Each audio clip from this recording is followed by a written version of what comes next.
John G. Lake is said to have been one of the most influential Pentecostal preachers of the early 19th century. But I got 3 newspaper articles, 3 from the 1920s that are going to prove that John G. Lake was a fraud. You're going to want to keep watching.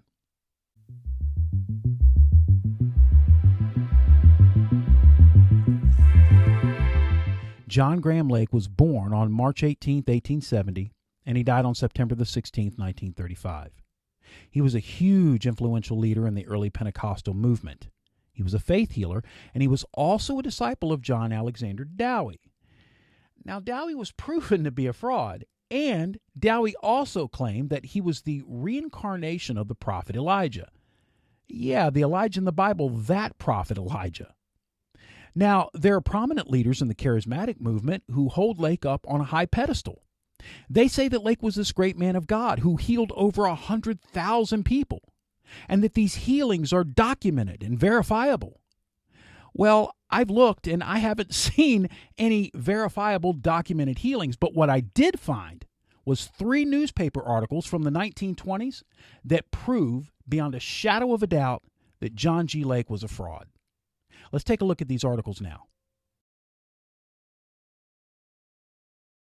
Okay, so I have the first article up on my computer screen, and as you can see, it is an old newspaper article, and the article is from 1921. Here, let me maximize this so you can see it a little closer here. And right here at the top, you can see the name of the newspaper is the Sunday Oregonian, and the date is July 24th, 1921. Now, what I'll do is I will take all the links to these articles and I will put them in the YouTube description so that you can go to the website and you can check these articles out for yourselves, okay? So they will be in the YouTube description. And over here, you can see that this right here is a picture of Reverend John G. Lake. And here at the bottom, let me just scroll down here and maximize the bottom there. You can see Reverend John G. Lake of the church at Portland. I'm going to move up here above his picture. The heading says, Healer faces criminal and civil actions in local courts. And then the title of the paper, Healers accused of blue sky fraud. Now, the reason why it says healers is because it was not only John G. Lake that was accused of fraud, but it was also his son Otto. So he got his son Otto involved in this as well. And he used his church as a platform for his mining schemes, and you're going to see that as we go through the article here. So let's go ahead and read the article. It's an interesting caption here. Move over here so we can read it. Return of $1,000 asked. So he swindled someone out in his church, a man in his church, out of $1,000.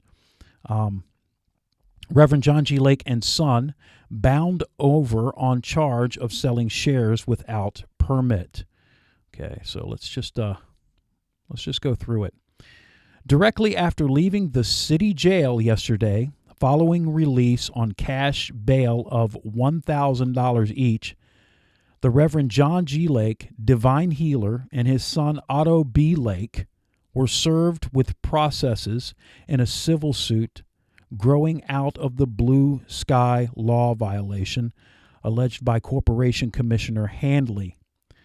The men had spent Friday night in the city jail. Father and son waived preliminary hearing on the charge of selling mining stock without a permit and were bound over to the Multnomah County grand jury.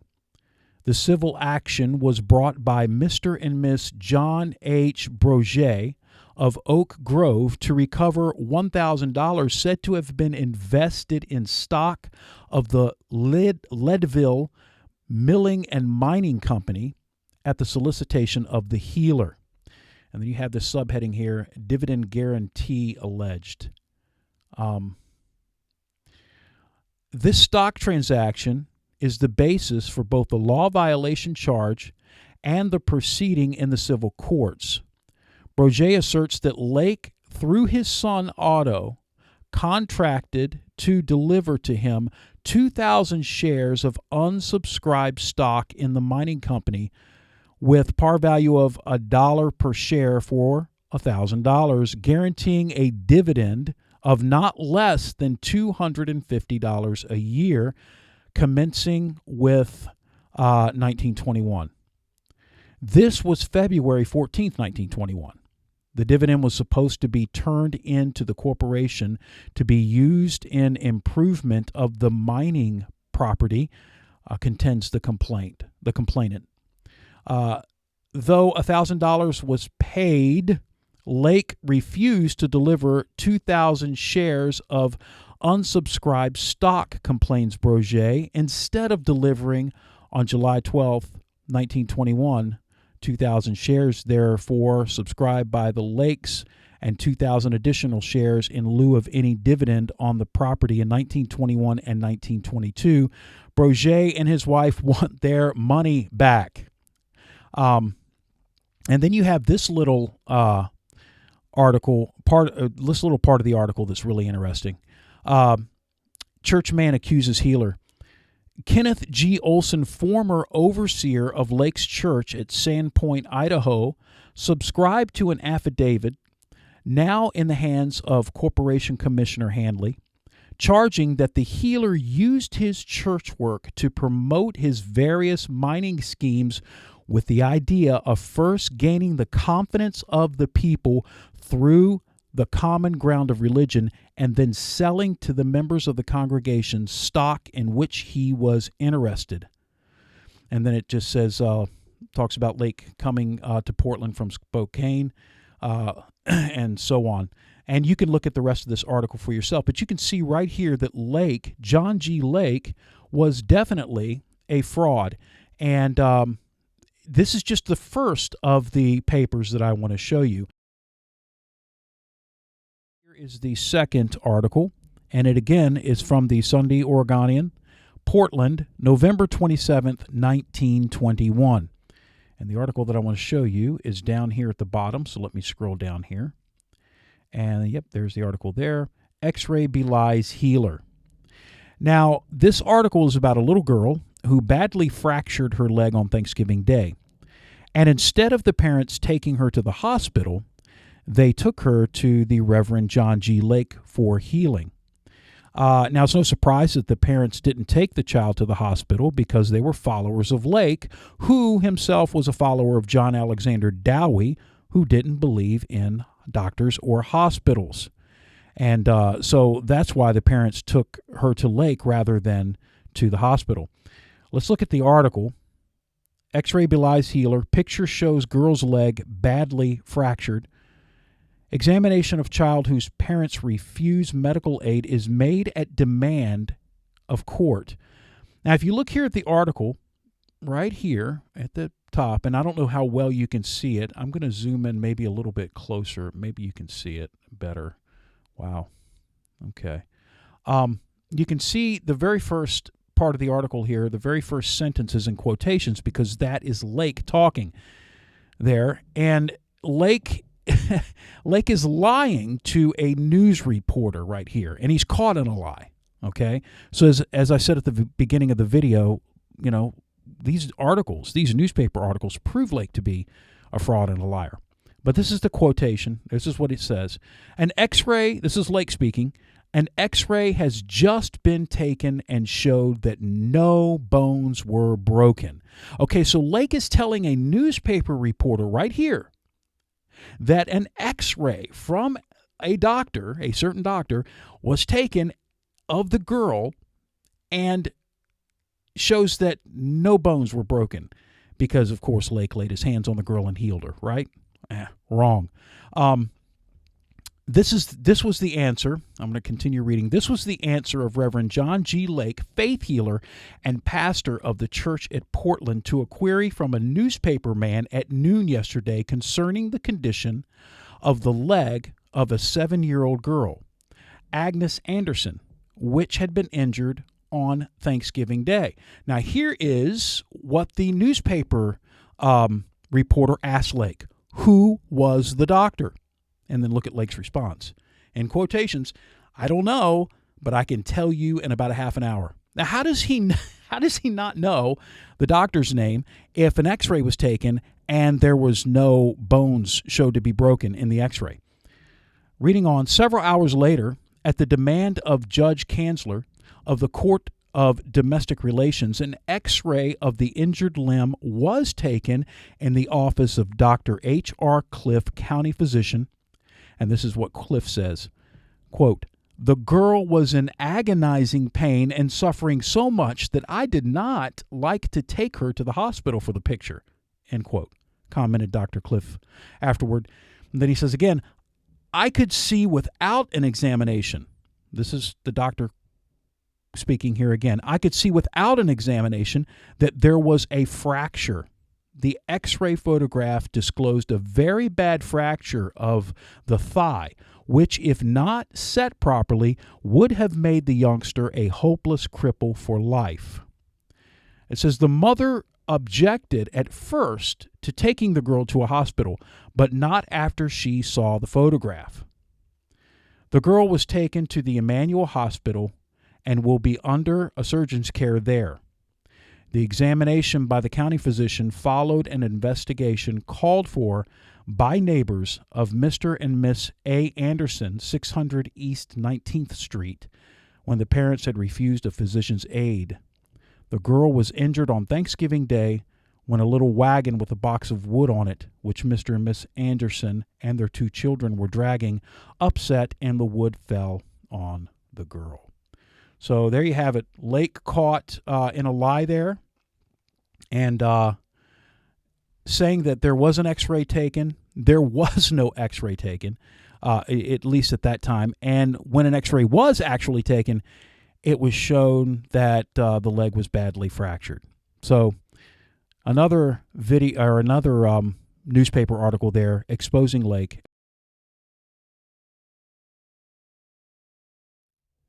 Okay, so here is the third and final article that I wanted to show you. And once again, this article is from the Morning Oregonian. Okay, and the date is Monday, May 24th, 1920. And here is the title for the article: Divine Healings Held in Portland. Followers profess faith in Reverend John G. Lake. Now, look at the heading under that. Miracles not seen.